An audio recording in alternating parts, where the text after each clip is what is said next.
Welcome. My name is Dr. Jerry Nolan, and this is Love is the Answer. Today's topic is vision, seeing the best of others by seeing through the eyes of love.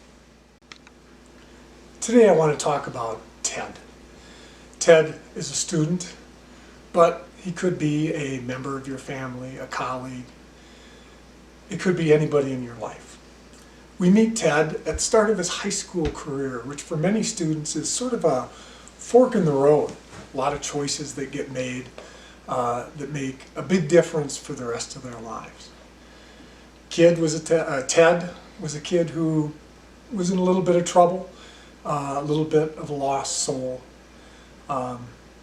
Again, not unlike people that we have in our lives. One of the things that was really important in Ted's life was wrestling.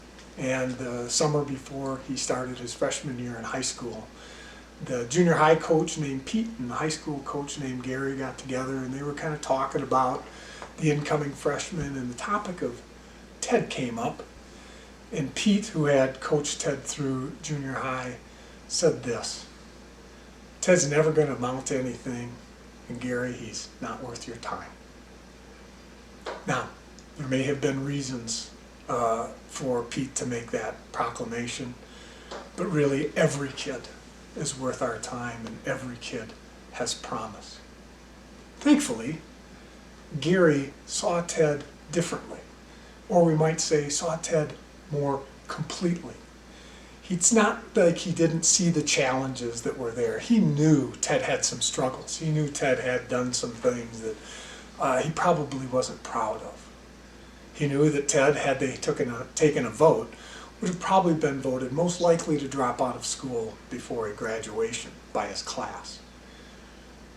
But he saw into Ted's heart, and he became that one interested adult.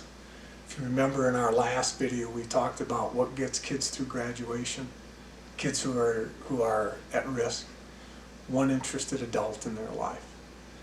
And Gary was going to be that person. What did he have? Gary was a wrestling coach, and he was going to use wrestling to teach Ted some life lessons, to give him some direction, and to get Ted to graduation.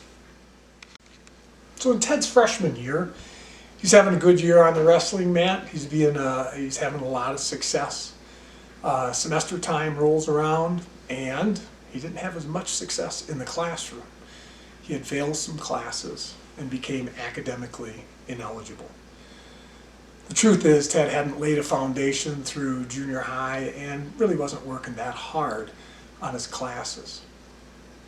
Gary, wanting him, really his big goal is not just to have Ted be a successful wrestler, but to graduate. Gary got him some academic help, but the big thing is he kept Ted on the team. He didn't allow him just to walk away and we're not going to have anything to do with you anymore. And Ted's role changed from being an active member on the team to you come to practice every day, you work hard because you're going to get better because you got 3 more years with us, but here's your big role. Your big role is to help your teammates get better so that when they compete in the regional and state tournaments, they can be the best they can. Ted's role was not to be the guy, it was to be a helper to everybody else. In Ted's sophomore year, he again was having a good year on the wrestling mat, lots of success. He was a talented kid. And he made the mistake of attending a party that had alcohol. Now, of the scores of kids who were busted at the party, who were all breathalyzed, Ted was one who did not consume any alcohol.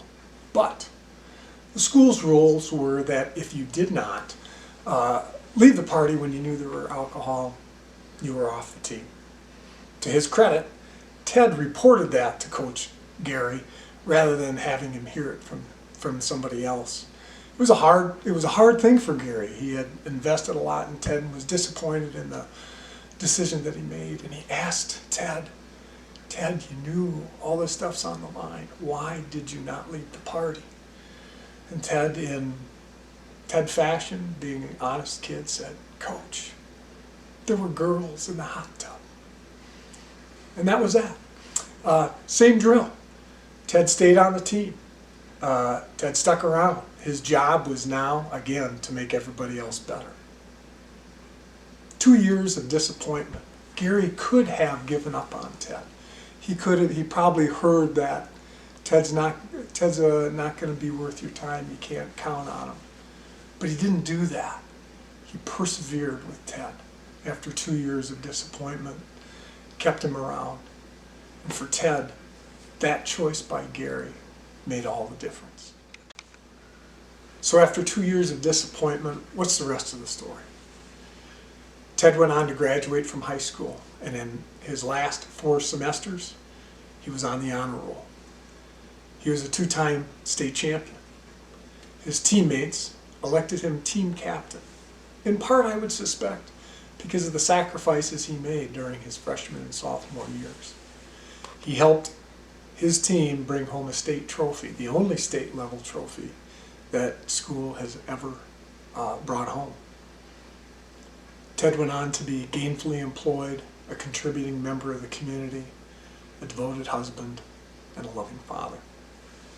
This kid who was, quote, never going to amount to anything, realized his potential through the vision and efforts of that one interested adult, his high school wrestling coach, Gary Eddington.